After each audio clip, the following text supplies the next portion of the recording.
अक्षराज के अनुसार कहीं ये तितली ही तो नहीं जो हमें मार्ग बताएगी। जब ना दिखे रास्ता और छा जाए मन पर अंधेरा, रंगों से मिलेगी तब दिशा, अवसर होगा वही सुनहरा।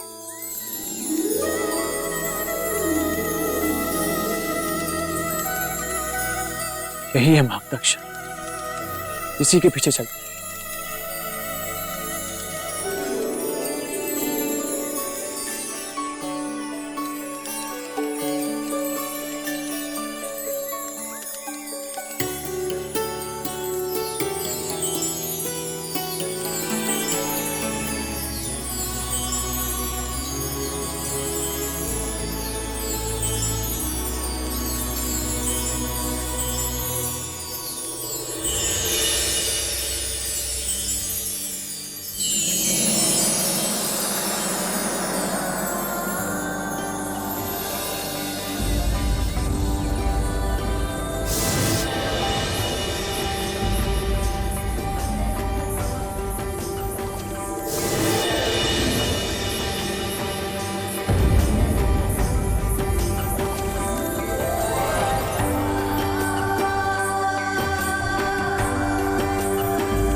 राजन, अब आपको मेरे एक प्रश्न का उत्तर देना है। कठिन है, आपका प्रश्न बहुत कठिन है जो आने वाला है। मुझे पता है ना देवी, आपके प्रश्न का उत्तर राजा भोज दे ही नहीं सकते, इसलिए मत पूछिए। पूछिए देवी।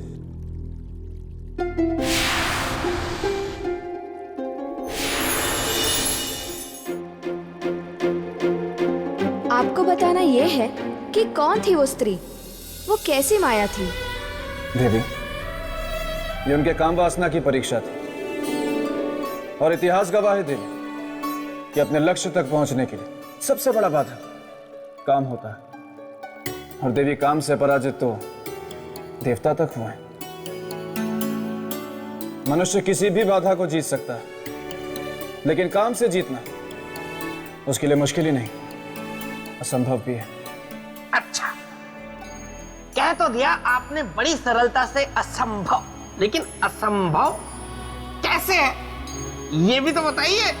और मुझे पता है कि अब ये असंभव कैसे है, इस प्रश्न का उत्तर आप नहीं दे पाएंगे। क्यों? काम वासना को जीतना असंभव क्यों है? उसे जीतना असंभव इसलिए क्योंकि मनुष्य का मूल काम होता है। सम्राट विक्रमादित्य ने लोक की परीक्षा तो पार कर ली, किंतु अभी काम की परीक्षा पार करना बाकी था। बिल्कुल सही। जिस काम वासना से बड़े बड़े देवता और ऋषि मुनि नहीं जीत पाए, क्या सम्राट विक्रमादित्य उसे जीत पाएंगे? या फिर वो उस सुंदर स्त्री के रूप जाल में फंसकर अपने उद्देश्य से भटक जाएंगे? अब क्या करेंगे चक्रवर्ती सम्राट विक्रमादित्य? बोलिए राजन। कि जो काम भावना मनुष्य के चरित्र, व्यक्तित्व, अस्तित्व और बुद्धि को निगल जाता है, क्या सम्राट विक्रमादित्य उसे जीत पाएंगे? देवी, यदि मन पर नियंत्रण हो तो काम की परीक्षा को पार करना संभव नहीं है। यदि सम्राट विक्रमादित्य ने अपने मन पर नियंत्रण पा लिया तो वो सुंदरी के जाल में नहीं फंसेंगे। ठीक है, तो आगे की घटना मैं आपको बताती हूँ।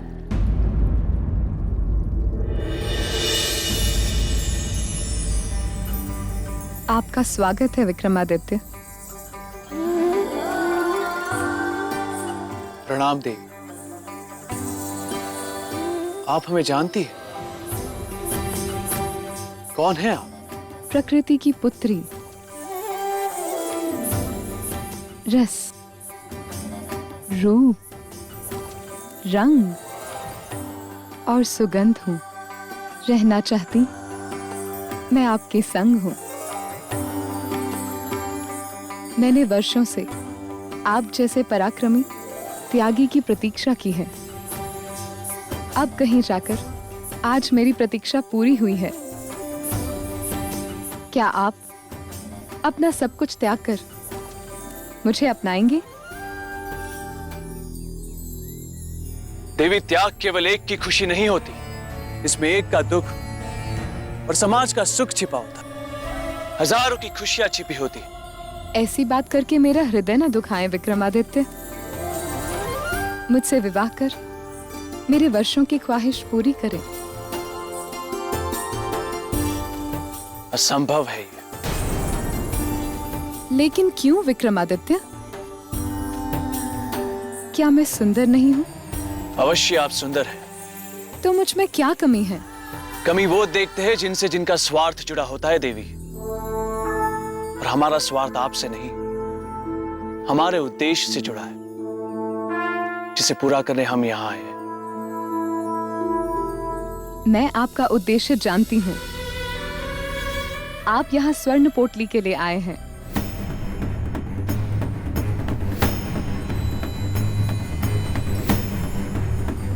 सही जानती है आप। तो आप मुझसे विवाह कर लें और ले जाएं स्वर्ण पोटली। हम स्वर्ण पोटली आपकी कृपा से नहीं, हमारे पराक्रम से प्राप्त करना चाहेंगे।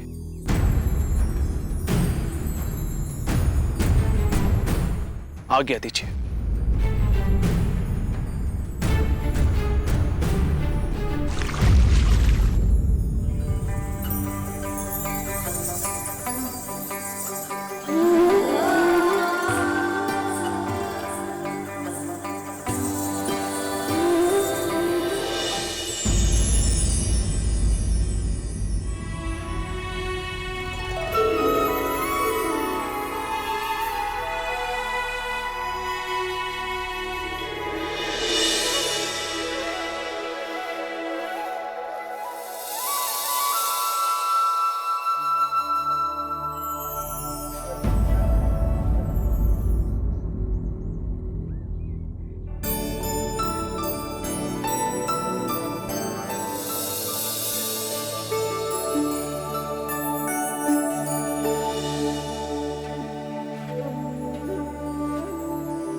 देवी, क्षमा करो देवी, पर इस प्रकार का व्यवहार करके हमें लज्जित ना करो। सम्राट, मैं आपको लज्जित नहीं कर रही। मैं तो आपसे विनती कर रही हूँ। आपकी विनती बेकार जाएगी देवी, क्योंकि हम विवाहित हैं और प्रेम हम केवल अपनी पत्नी से करते हैं और सदैव उन्हीं से करते रहेंगे। किसी अन्य स्त्री से प्रेम कभी नहीं। क्षमा कीजिए।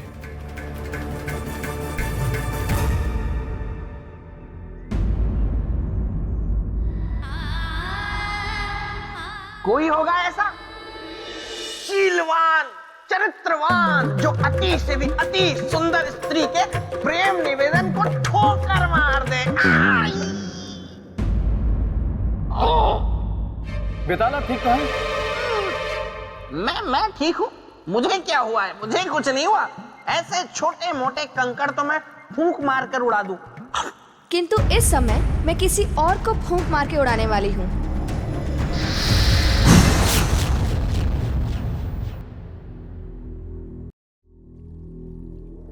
तो राजन, सम्राट विक्रमादित्य ये कहकर वहां से चल दिए कि वे सिर्फ अपनी पत्नी से प्रेम करते हैं, लेकिन इसके आगे जो हुआ वो बहुत ही चौंका देने वाला था।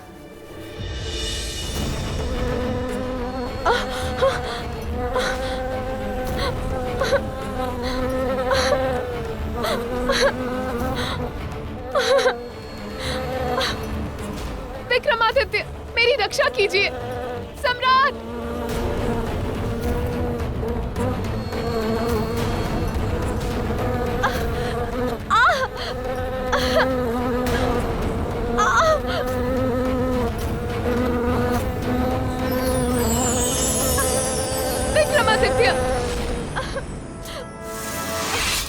विक्रमादित्य।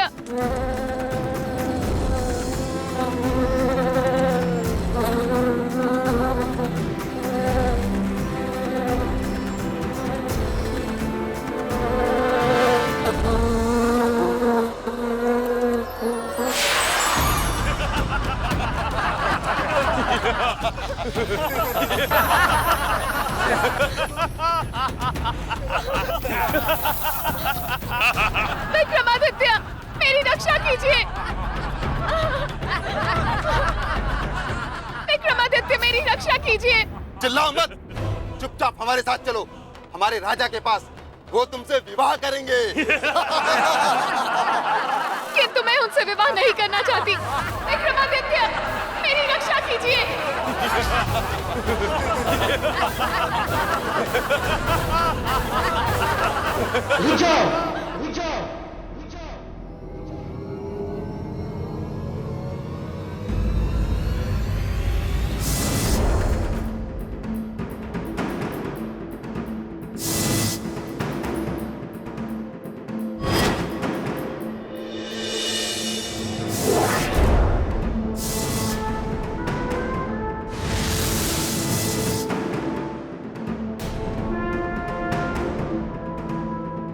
तू कौन होता है हमें रोकने वाला?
राजन, रूप ने अपना काम कर दिया था। सम्राट विक्रमादित्य उसके रूप पर मोहित हो चुके थे। नहीं देवी, ऐसे त्यागी पुरुष के बारे में ऐसा मत कहिए। क्यों? इसके अलावा और क्या कारण हो सकता है? इसके अतिरिक्त कारण है धर्म। धर्म? हाँ, धर्म। सम्राट विक्रमादित्य ने उस युवती की रक्षा करके अपने धर्म का पालन किया, और स्त्री रक्षा के धर्म का पालन वही कर सकता है जिसकी अपनी इंद्रियों पर बस हो। देवी, स्त्री रक्षा साधारण मनुष्य के बस की बात नहीं। सही कहा राजा भोज, मेरा मित्र था ही धर्म का रक्षक।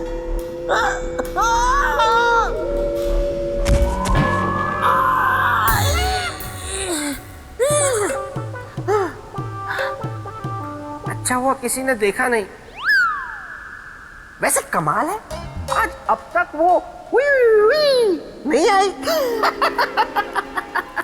क्यों? बड़ी याद आ रही है मेरी। सौंदर्य लेखा तुम कहाँ हो? तुम सिर्फ सुनाई सुनाई क्यों दे रही हो? दिखाई दिखाई क्यों नहीं दे रही? शरीर साथ छोड़ गया है क्या?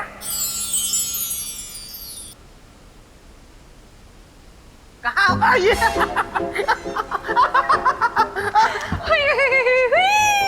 तुम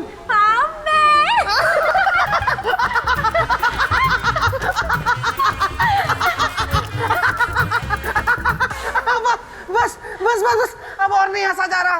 ऐसे नहीं, पहले कहो सौंदर्य लेखा मुझे तुमसे प्यार है, हृदय बेकरार है। बोल दो सौंदर्य लेखा मुझे तुमसे प्यार है, हृदय बेकरार है। अच्छा सुनो, क्या तुमने विवाह कुंडल को बुलाया? अपने विवाह का मुहूर्त निकाला? कौन सा विवाह? कैसा विवाह? किसका विवाह? देखो सौंदर्य लेखा, मैं वो बेताल गले नहीं देता किसी की दाल।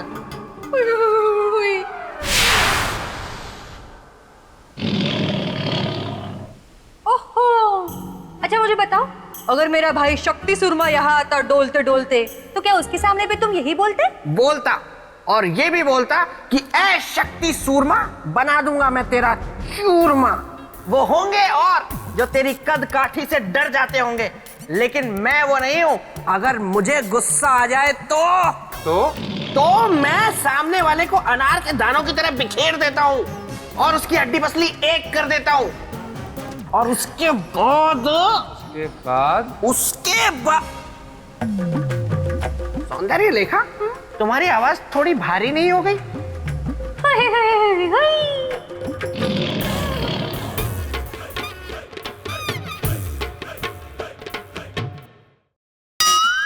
तो तुम मेरी हड्डी पसली तोड़ दोगे? प्रश्न ही नहीं है। मुझे अनार के दानों की तरह बिखेर दोगे? नहीं, मैं तो ये कह रहा था कि अगर किसी ने आपसे ये कहा कि वो आपको अनार के दानों की तरह बिखेर देगा, तो मैं उससे कहूंगा कि मैं तुम्हें अनार के दानों की तरह बिखेर दूंगा और सारे दाने खा जाऊंगा। अच्छा, मैं तो रिश्ता निभा रहा था। कैसा रिश्ता? जीजा साले का रिश्ता। मतलब जीजा साले के साथ मजाक करता है तो साला हंसता है, साला जीजा के साथ मजाक करता है तो जीजा हंसता है। है ना? देखा सौंदर्य लेखा, मैंने अपने साले के साथ कैसा मजाक किया। अच्छा, छोड़ो ये सब फालतू की बातें। विवाह कुंडल जल्द से जल्द यहाँ आएंगे तुम्हारी विवाह की बात करने। और मेरी प्यारी बहना। जी भैया। मेरा ये है कहना कि चलो, पिताश्री याद कर रहे हैं। हाँ, जाओ। वैसे भी कुछ समय के बाद तो तुम्हें हमेशा के लिए यहीं आकर रहना है ना। फिर दोनों साथ में इस पेड़ पर लटकेंगे।